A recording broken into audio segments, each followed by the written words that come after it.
Hey, widows and widowers. Had a little time, of course, on my hand. So, I wanted to address something that you're going to be asked. And depending on where you are in your grief journey, it may not be something that you are particularly comfortable with responding to. And that question is condolences. Yes, a condolence is great. But it's that add-on that a lot of people tend to place on it. And that is, do you mind telling me how your loved one died or transitioned? I know, I get it, right? It's like, for me, the first time that I received that, it was like a condolence, which was the honey. And then they came back around and said, oh, so how did your husband pass? That's the same. You see the look I had on my face? It was like, I don't know you like that. You hear what I'm saying? So especially in the beginning, I was like I said, remember those emotions I was telling you about, and possessiveness was one of them, and I was in that stage. I didn't want to share that with anyone. And then two, depending on who you are in my life, you know, it's none of your business, right? And to be perfectly honest, for me, unless a widow or widower share that with you, it shouldn't be something that you ask, unless it's something that is required for some form of, assessment, medical or psychological, emotional assessment by a professional, okay? Because, depending on the nature of a deceased, one can help a professional better, diagnose a situation or help put in a care plan or something like that. You get what I'm saying? Now, so, like I said, it's been 9 years this year for me. So this is not a all inclusive list, but these are just some that I have come up with over the years, and I wanted to share it with you real quick. Okay, now let me add. The first time they asked, first time this I was asked, I was so in shock, and I actually said nothing. I remember I was speechless. I couldn't say anything. I couldn't. First of all, I didn't believe my ears that wasn't a total stranger, but someone that I didn't find to be in my social circle to care enough to to ask that level of a personal and intimate question. The condolences, yes, was fine. I appreciate and thank them for it, but I felt like that was just way too invasive. And if you're not in my immediate, and I mean very immediate circle. All right, so here we go. So I'm gonna play two roles. Hi, I heard about your husband passing away. Please accept my sincere condolences. And I respond, well, thank you so much. I really appreciate that. Other person goes back, so how exactly did your husband pass away? That's me. And I respond, right now, at this stage, I'm only prepared to discuss that with close family and friends. But thanks for asking, though. Thank you for your condolences. Boom. Done. Right? That's one. Second one.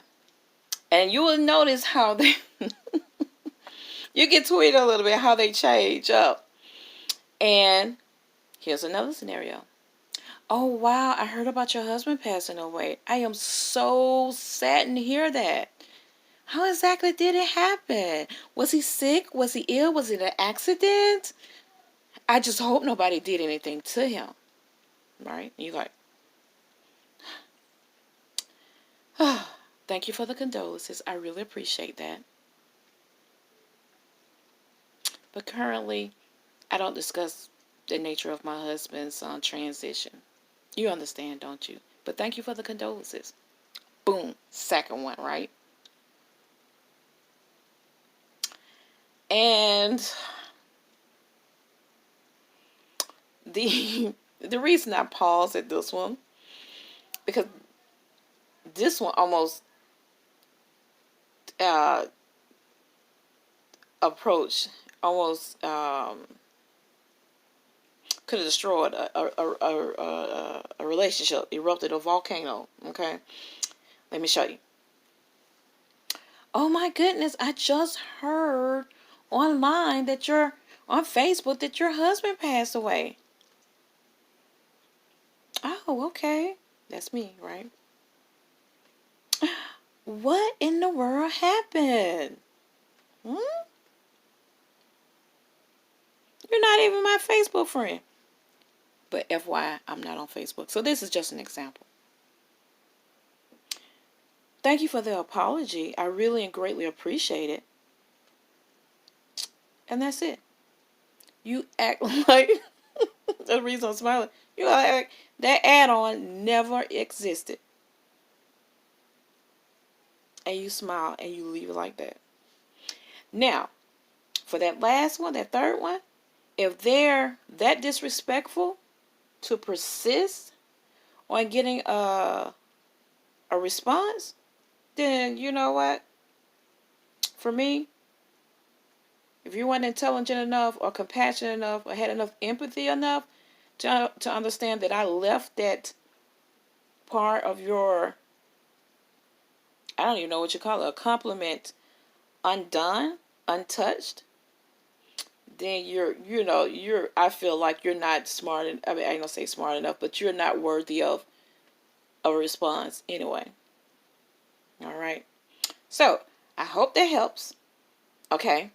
And like I said, it changes, it tweaks. Because in the beginning, when I would get those, I was thanking for the condolences, and then it's quite a few times, more few than not, because those first 2 years, I'm telling you, if you didn't just give me a condolence and just left it at that and got my sincere thanks, you know, but if you added on that right, I didn't respond to you at all. I'll just smile. If you're close enough for me to touch, I would just pat you and walk the hell off. I was doing that. Yes, okay. I was doing it. My mama, and it was not like I was planning it. It was just like just an emotional breakdown. The It was like I felt like the compliment felt good, but when that add-on was there, like, I don't even know you. Why would I share that information with you?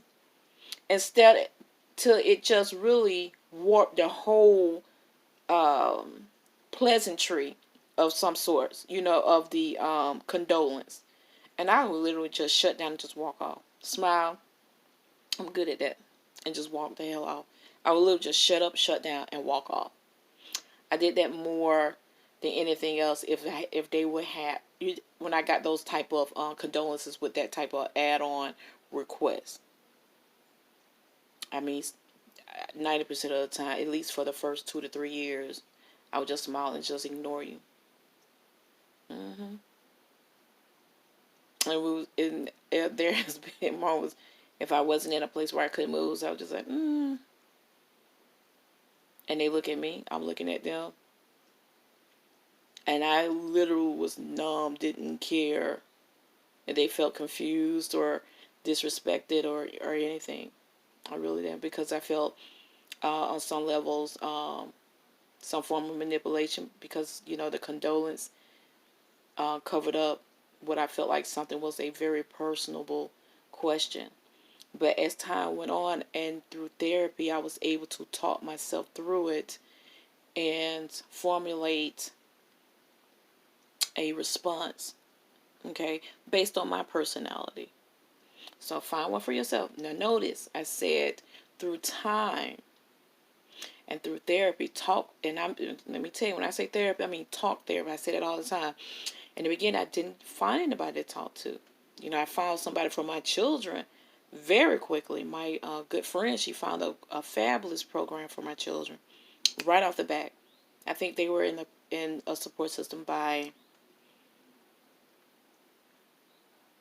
it was less than 30 days, less than a month after my husband passed away. you know. So, but for me, it took a few years. I want to say like 2 to 3 years before I was like, okay, I'm not growing. I'm in this place that I don't want to be emotionally and spiritually, and I can't seem to get myself out of it. You know, I was praying and meditating and crying and everything. I was just like, I couldn't fight it. It was like that tar I was talking about. It was so heavy and I couldn't get out of it.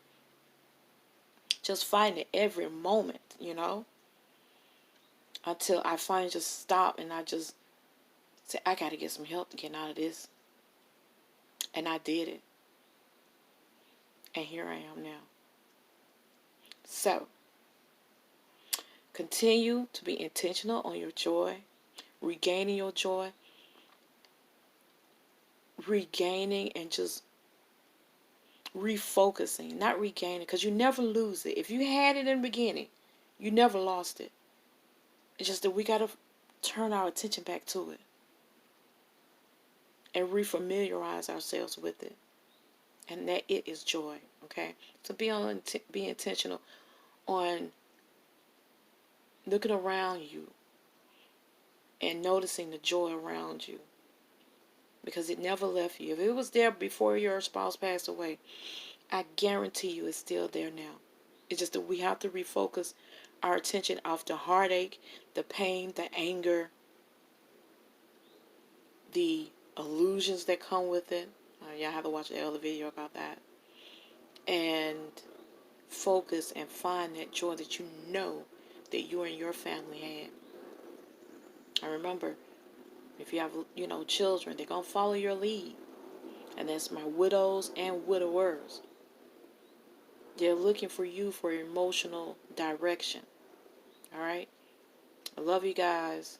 So, be on the lookout. Those condolences with that kind of sideway, question they have. I don't know about them. Bye, y'all. Be blessed.